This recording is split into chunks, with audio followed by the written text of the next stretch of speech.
Shalom, selamat pagi. Terpujilah Tuhan Allah yang Maha Baik yang terus menjaga memelihara kita, sehingga dengan pertolongan Tuhan pagi hari ini kita dapat berjumpa kembali dalam renungan pagi bersama yang diambil dari buku Maranatha Tuhan Datang yang ditulis oleh hamba Tuhan Nyonya Ellen G. White. Sebelum kita merenungkan kebenaran firman Tuhan, mari kita berdoa.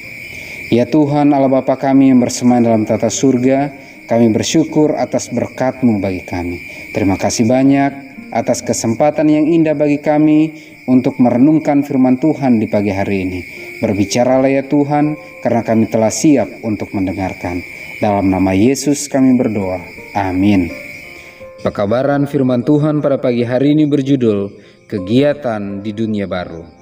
Ayat intinya diambil dari Yesaya 65 ayat yang ke-21 dan 22. Mereka akan mendirikan rumah-rumah dan mendiaminya juga.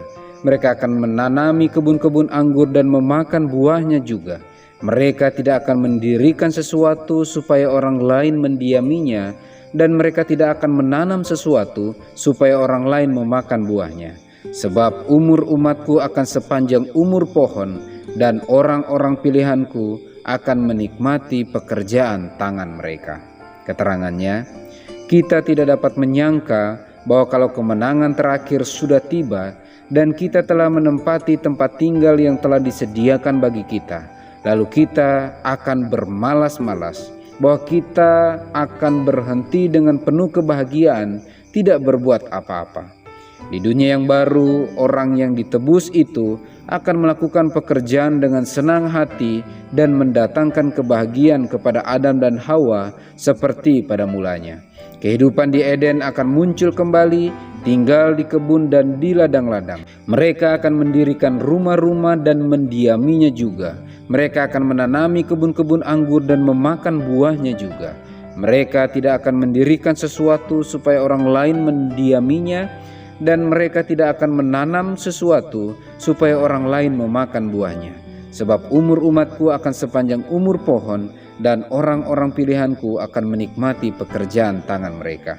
Yesaya 65 ayat 21 dan 22. Di sana saya melihat rumah-rumah yang bersinar kemilauan, tampaknya seperti perak, ditopang oleh 4 pilar yang dibubuhi mutiara yang tampak berkilau-kilauan.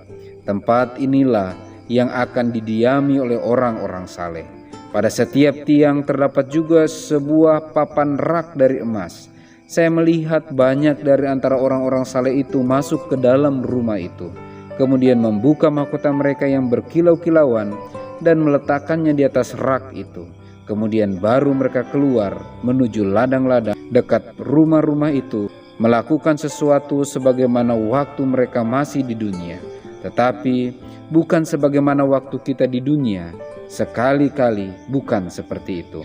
Terang yang berkilau-kilauan memancar menerangi kepala mereka, dan terus-menerus mereka berseru dan menyampaikan pujian kepada Allah. Setiap kecakapan akan diperkembang, setiap kemampuan akan bertambah-tambah. Kesempatan mempelajari pengetahuan tidak akan melelahkan pikiran atau membuang-buang tenaga. Usaha yang paling agung sekalipun dapat dilancarkan di sana. Cita-cita yang paling tinggi sekalipun dapat dicapai. Angan-angan hati tertinggi dapat dipahami, dan di sana masih akan bertumbuh lebih tinggi. Mengagumi hal-hal baru yang menakjubkan, memahami kebenaran-kebenaran baru, hal-hal yang menyegarkan akan membangkitkan kuasa pikiran, jiwa, dan tubuh. Kegiatan di dunia baru. Pekabaran firman Tuhan pada pagi hari ini sangat jelas menekankan bahwa umat-umat Tuhan yang diselamatkan, yang tinggal di dunia baru itu, tidak akan hidup bermalas-malasan menikmati keadaan yang ada. Tetapi dengan jelas pekabaran firman Tuhan katakan bahwa umat Tuhan akan bekerja, menanam dan membangun, bahkan memperkembangkan kecakapan, menambah kesanggupan, bahkan mempelajari pengetahuan-pengetahuan, namun tidak melelahkan dan tidak membuang-buang tenaga. Akan ada hal-hal baru yang terus dipelajari, yang terus dipahami, dan dengan pertolongan Tuhan, akan ada kebenaran-kebenaran baru yang terus dipahami, dan hal-hal ini akan menyegarkan, membangkitkan kuasa pikiran, jiwa, dan tubuh. Untuk itu, semoga dengan pertolongan Tuhan, umat-umat Tuhan dimanapun kita berada, mari persiapkan diri, keluarga, dan jemaat untuk terus mengikuti kehendak Tuhan, mengikuti agenda Tuhan, sehingga dengan pertolongan Tuhan kita akan siap menyambut kedatangan Tuhan yang kedua kali dan hidup selama-lamanya bersama-sama dengan Tuhan di dunia yang baru. Semoga Tuhan menyanggupkan kita. Mari kita berdoa. Ya Tuhan Allah Bapa kami yang bersemayam dalam tata surga, terima kasih banyak kebenaran firman Tuhan pada pagi hari ini mengingatkan kami. Sepanjang ada kesempatan, umat-umat Tuhan yang sejati tidak akan hidup bermalas-malasan, tetapi akan melakukan hal-hal yang baru yang terus mempertajam kemampuan, kesanggupan, mempelajari kebenaran-kebenaran baru. Semuanya dibawa untuk kepujian hormat hanya bagi nama-Mu.